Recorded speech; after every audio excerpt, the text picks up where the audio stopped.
প্রিয় শিক্ষার্থী, মাইলস্টোন কলেজের অনলাইন ক্লাসে তোমাদেরকে স্বাগতম। আমি মোহাম্মদ নুরুল ইসলাম, প্রভাষক, পদার্থবিজ্ঞান বিভাগ, মাইলস্টোন কলেজ। করোনার এই মহামারীর সময় সকলেই বাসাতেই থাকবে। বিশেষ প্রয়োজনে বাড়ির বাইরে যেতে হলে প্রয়োজনীয় ব্যবস্থা গ্রহণ করে বাড়ির বাইরে যাবে। কিছুক্ষণ পর পর সাবান পানি দিয়ে অন্ততপক্ষে 20 সেকেন্ড সময় নিয়ে হাত ধোবে। সামাজিক দূরত্ব বজায় রাখবে এবং পড়াশোনার সঙ্গেই থাকবে। চলো আমরা পড়াশোনায় ফিরে আসি। আজকে আমরা পর্যায়ভিত্তিক গতি অধ্যায়ের বিভিন্ন বোর্ডে যে সৃজনশীল প্রশ্নগুলো এসেছিল তার কয়েকটি সমাধান করার চেষ্টা করব। প্রথমে আমরা দেখব রাজশাহী বোর্ড 2019। রাজশাহী বোর্ড 2019-এ যে প্রশ্নটি এসেছিল সেটা এমন: ভূপৃষ্ঠে একটি সরল দোলকের দোলনকাল 2 সেকেন্ড এবং অভিকর্ষ ত্বরণ 9.81 metre per second square. 8.85 kilometre উঁচু এ পাহাড়ের নিকটবর্তী অপর একটি পাহাড় বিতে নিয়ে সরল দোলককে দোলালে তা 1 ঘন্টায় 1780টি পূর্ণ দোলন সম্পূর্ণ করে। গ নাম্বার প্রশ্ন ছিল সরল দোলকটির কার্যকর দৈর্ঘ্য নির্ণয় করো। এটার সমাধান যদি করতে চাই, এখানে দেওয়া আছে অভিকর্ষ ত্বরণ g = 9.81 metre per second square, দোলনকাল t = 2 সেকেন্ড এবং কার্যকারী দৈর্ঘ্য l = নির্ণয় করতে হবে। তো আমরা সরল দোলকের ক্ষেত্রে দোলনকালের সূত্র আমরা জানি। দোলনকালের সূত্র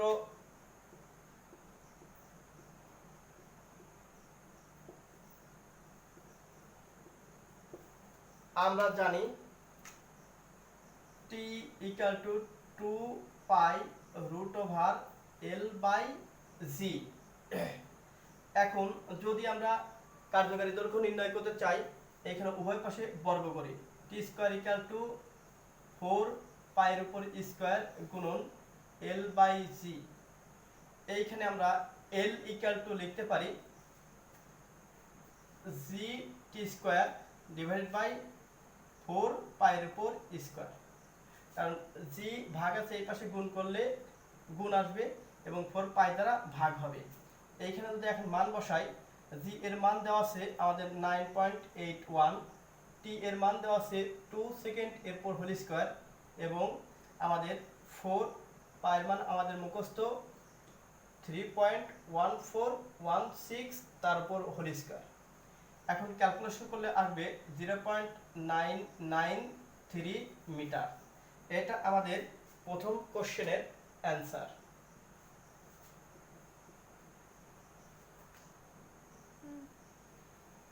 ঘ নাম্বার প্রশ্ন ছিল যে বি পাহাড়ের উচ্চতা এ পাহাড়ের তুলনায় বেশি উঁচু কিনা গাণিতিক ব্যাখ্যা করো।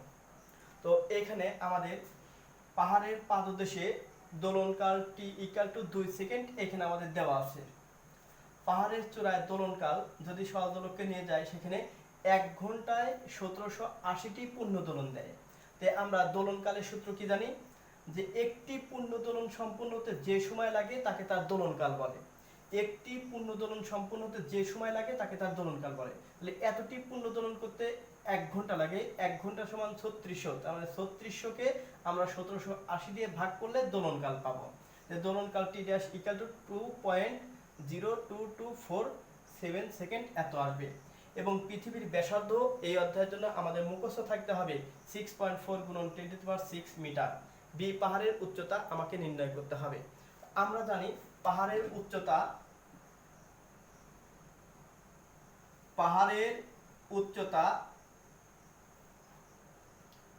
h = t'/t−1 × r। আমাদের t' পাহাড়ের চূড়ায় দোলনকাল, t পাহাড়ের পাদদেশে দোলনকাল, আর পৃথিবীর ব্যাসার্ধ। এইখানে যদি এখন আমরা মান বসাই 2.02247 ডিভাইডেড বাই 2 - 1 ইন্টু আর এর মান 6.4 ইন্টু 10⁶। ক্যালকুলেশন করলে আমাদের মানটা এইখানে আসবে 71.9 গুণন 10⁻³ মিটার। একে যদি কিলোমিটার করতে চাই 1000 দিয়ে ভাগ করি, এটা আসবে 71.9 কিলোমিটার। এ পাহাড়ের উচ্চতা দেওয়া ছিল, এ পাহাড়ের আমাদের এ পাহাড়ের উচ্চতা দেওয়া আছে 8.85 কিলোমিটার। আমাদের বি পাহাড়ের উচ্চতা দেওয়া আছে, নির্ণয় করছি আমরা 71.9 কিলোমিটার। সুতরাং আমরা বলতে পারি যে বি পাহাড়ের উচ্চতা, সুতরাং বি পাহাড়ের উচ্চতা বেশি।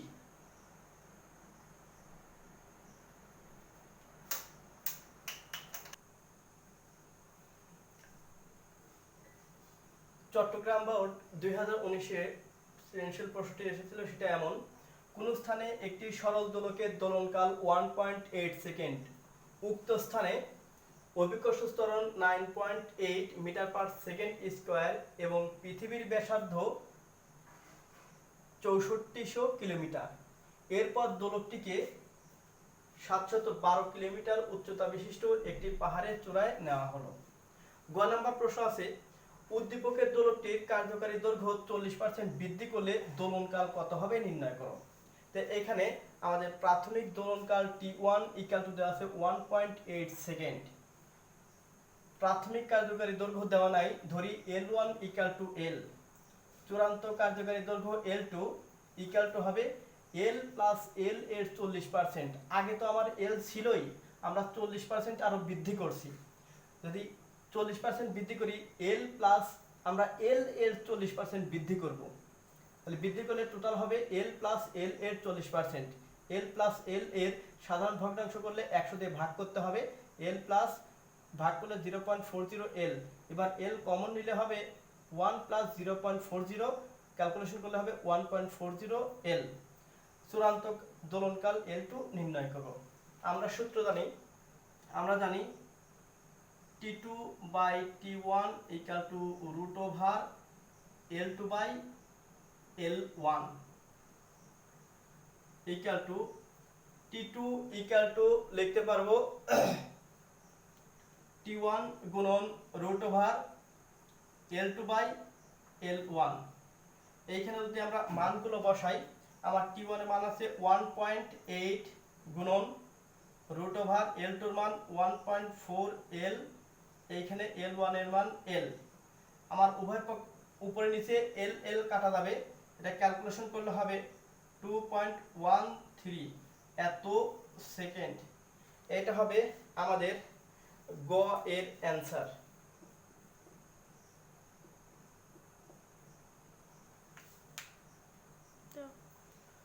ঘ নাম্বারটির প্রশ্ন ছিল, আমাদের উদ্দীপকের পাহাড়ের চূড়ায় দোলকটি সেকেন্ড দোলক হবে কি, গাণিতিক মতামত দাও।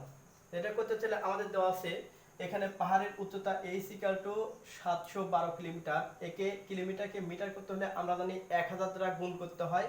1000 দ্বারা গুণ করলে ক্যালকুলেটরে যদি সায়েন্টিফিক মোডে নেই আমাদের আসবে 7.12 গুণন 10⁵ মিটার। পৃথিবীর ব্যাসার্ধ আর ইকুয়াল টু 6400 কিলোমিটার। একে মিটার করতে হলে 1000 দিয়ে গুণ করে সায়েন্টিফিক মোডে নিলে আমাদের আসবে 6.4 গুণন 10⁻6 মিটার। পাহাড়ের পাদদেশে দোলনকাল T ইকুয়াল টু 1.8 সেকেন্ড দেওয়া আছে এবং পাহাড়ের চূড়ায় দোলনকাল T ড্যাশ, এটা আমরা নির্ণয় করব। এটা যদি আমাদের 2 সেকেন্ড হয় তাহলে সেকেন্ড দোলকে পরিণত হবে। তো আমরা জানি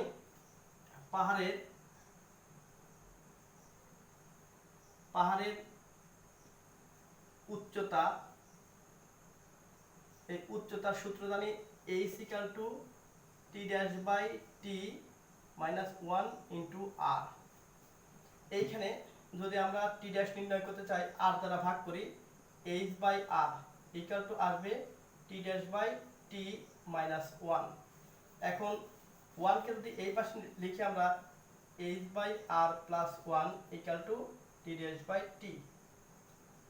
এখন আমরা T ড্যাশ নির্ণয় করতে চাইলে T দ্বারা এই পাশে গুণ হবে, তখন এই পাশে আমরা যদি গুণ করি আমাদের আসবে কি T ড্যাশ ইকুয়াল টু আসবে h/r প্লাস 1 ইন্টু টি। এখন মানগুলো যদি আমরা বসাই তাহলে আমাদের আসবে এমন 7.12 গুণন 10 to the power 5 divided by 6.4 গুণন 10 to the power 6 plus 1 into T এর মান দেওয়া আছে 1.8। এটা ক্যালকুলেশন করলে ক্যালকুলেটর দিয়ে ক্যালকুলেশন করবা, মান আসবে 2 সেকেন্ড। আমরা জানি সেকেন্ড দোলকের দোলনকাল 2 সেকেন্ড, সুতরাং এটি সেকেন্ড দোলক হবে, সেকেন্ড দোলক হবে। এটাই আমাদের অ্যান্সার।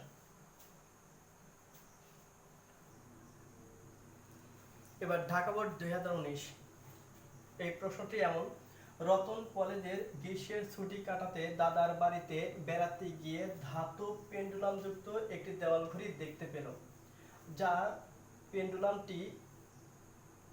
পেন্ডুলামটি 1 সেকেন্ড সময়ে বাম দিক হতে ডান দিকে যায়। ঘড়িটিকে পাহাড়ের চূড়ায় নিয়ে গেলে 120 সেকেন্ড সময় হারায়। পৃথিবীর ব্যাসার্ধ 6450 কিলোমিটার এবং অভিকর্ষ ত্বরণ g = 9.8 metre per second square. গ নাম্বার প্রশ্ন ছিল আমাদের উদ্দীপকের আলোকে পাহাড়ের উচ্চতা নির্ণয় করো। তো এখানে আমাদের দেওয়া আছে হারানোর সময় 120 সেকেন্ড, পাহাড়ের পাদদেশে দোলনকাল t = 2 সেকেন্ড। এটা কেন 2 সেকেন্ড? কারণ বাম থেকে ডাইনে যেতে তার 1 সেকেন্ড সময় লাগে, তার মানে ডাইন থেকে বামে আসতে তার 1 সেকেন্ড সময় লাগবে। আমরা জানি একটা পূর্ণ দোলন সম্পন্ন হতে যে সময় লাগে সেই সময়কে তার বলা হবে দোলনকাল। তার মানে সে বাম থেকে ডাইনে যেতে 1 সেকেন্ড, ডাইন থেকে বামে আসতে 1 সেকেন্ড, তার মানে একটা পূর্ণ দোলন দিতে তার সময় লাগবে কত? 2 সেকেন্ড। সেটা পাহাড়ের পাদদেশে দোলনকাল 2 সেকেন্ড। এইখানে আমাদের 120 সেকেন্ড সময় হারায়। 120 সেকেন্ড সময় হারায়, এইখানে 1 ঘন্টায় হারায় নাকি 1 বছরে হারায় নাকি 1 মাসে হারায় এটা কিন্তু উল্লেখ নাই উদ্দীপকে। সুতরাং এইখানে আমরা উদ্দীপকের সময় 1 ঘন্টা সমান উদ্দীপকে আমরা 1 সময় ধরি 1 ঘন্টায় সে 120 সেকেন্ড সময় হারায়। একদিনও হারাতে পারে, কারণ এর উদ্দীপকে উল্লেখ করে নাই। তাই আমরা যে কোনো একটা জিনিস দিয়ে ধরে তাকে অঙ্কটা করি। তো সময় এখানে 1 ঘন্টা আমরা ধরি, 1 ঘন্টা সমান 3600 সেকেন্ড এবং পৃথিবীর ব্যাসার্ধ r = দেওয়া আছে 6450 কিলোমিটার। একে মিটার করতে হলে 1000 দিয়ে গুণ করলে সায়েন্টিফিক মোডে নিলে ক্যালকুলেটরে আসবে 6.45 গুণন 10 টু দি পাওয়ার 6 মিটার। তো আমরা জানি পাহাড়ের চূড়ায় দোলনকাল নির্ণয় সূত্র আমরা জানি t' = সময় গুণন পাহাড়ের পাদদেশে দোলনকাল ডিভাইডেড বাই সময় মাইনাস হারানো সময়। তো এখানে সময় বলতে আমরা কোনটা বোঝাচ্ছি? যদি এইখানে 1 ঘন্টা থাকে সেই 1 ঘন্টা নেব, যদি 1 দিন থাকে তে 1 দিন নেব। তো 1 দিন বলতে 86400 সেকেন্ড, তো 1 ঘন্টা বলতে 3600। তো এইখানে সেই মানটা যদি আমরা বসাই আমাদের মান আসবে এইখানে 3600 গুণন 2 ডিভাইডেড বাই 3600 মাইনাস 120 সেকেন্ড। যদি সময় হারায় তো এইখানে আমরা কি করব? মাইনাস দেব। আর যদি সময় লাভ করে তা এইখানে আমরা কি করব? প্লাস দেব। এটা আমাদের ফর্মুলায় সরাসরি বইতে এই সূত্রটাই আছে। তো এইখানে যদি ক্যালকুলেশন করি আমাদের এই সময়ের মান আসবে পাহাড়ের চূড়ায় 2.07 সেকেন্ড। এখন পাহাড়ের উচ্চতা নির্ণয় সূত্র আমরা জানি, পাহাড়ের উচ্চতা h = আমরা জানি t'/t-1 ইনটু r। মানটা যদি বসাই t' এর মান 2.07, এখানে t এর মান আসবে 2 - 1, r এর মান 6.45 গুণন 10 টু দি পাওয়ার 6। মানটা যদি আমরা ক্যালকুলেশন করি আসবে আমাদের 225.75 এত কিলোমিটার। ক্যালকুলেশন করলে এটাই আমাদের হবে গ এর অ্যান্সার। ঘ নাম্বার প্রশ্ন আমাদের ঘড়িটিকে পাহাড়ের চূড়ায় নিয়ে যাওয়ার পর ও দোলনকাল অপরিবর্তিত রাখতে কি ব্যবস্থা নিতে হবে গাণিতিক ব্যাখ্যা দাও। তো এখানে আমরা জানি আমরা জানি যদি দোলনকাল টি হয় তাহলে সেই সূত্র আমরা জানি টি ইকুয়াল টু 2π√L/g এবং আমাদের পাহাড়ের চূড়ায় দোলনকাল T dash equal to 2π√L/g dash. এখন এইটাকে এটা দিয়ে আমরা ভাগ করি, যদি ভাগ করি আমরা পাবো t/t dash equal to 2π√L/g divided by 2π√L dash by g dash. এটা এখন 2π যদি কাটা দেই আমাদের থাকবে এমন যে t/t dash equal to √L g dash by L dash g। উভয় পাশে যদি বর্গ করি আসবে আমাদের এমন, উভয় পাশে বর্গ করলে হবে t/t ড্যাশ এর উপর whole square equal to L/L dash into আমাদের এখানে আসবে g ড্যাশ বাই g। এখন যদি আমরা নির্ণয় করতে চাই, এখন কার্যকারী দৈর্ঘ্য তো আমাদের নির্ণয় করতে হবে। L dash by L equal to আমরা লিখতে পারবো এমন করে t ড্যাশ বাই t এর উপর whole square into g by g dash. এখানে আসবে আমাদের g ড্যাশ বাই g। আমরা আরেকটা ফর্মুলা জানি, এটা আমরা এমন করে যাচ্ছি যে এই উচ্চতায় অভিকর্ষ ত্বরণ g dash equal to r divided by r plus h এর উপর হোল স্কয়ার ইনটু g। এটা লিখতে পারবো g dash by g equal to r divided by r plus h এর উপর whole square. g dash by g এর মানে এটা আমরা বসাতে পারি। তো এইখানে আমরা তখন আসবে কি t dash by t into r এর উপর whole square r divide by r plus h এর উপর হোল স্কয়ার।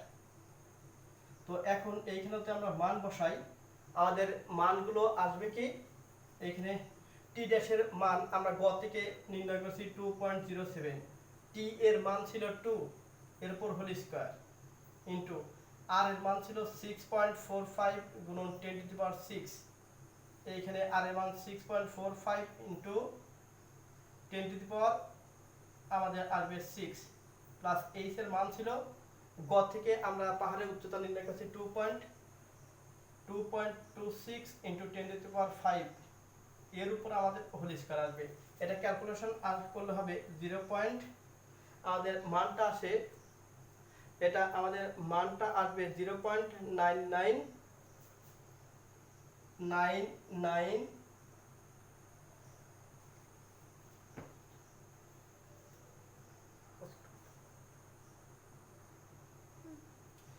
এটা এখন ক্যালকুলেশন করলে আমাদের মান আসবে, যদি L ড্যাশ বাই L এটার মান আসবে আমাদের 0.999925। অর্থাৎ আমাদের কি করতে হবে, পাহাড়ের চূড়ায় দোলকটির কার্যকর দৈর্ঘ্য পাহাড়ের পাদদেশে কার্যকর দৈর্ঘ্যের 0.999925 এত গুণ করতে হবে। এত গুণ করলে আমাদের দোলনকাল, এত গুণ করলে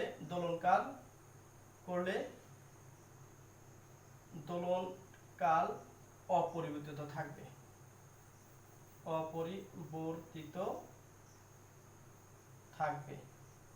এই কয়টা সৃজনশীল প্রশ্ন যদি করি আশা করি আমাদের সবগুলোই এই অধ্যায়ে যেগুলো আছে সবগুলো আমরা সলভ করতে পারবো।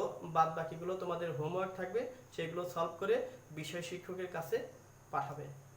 আর কোনো সমস্যা থাকলে বিষয় শিক্ষকের সঙ্গে আলোচনা করবে।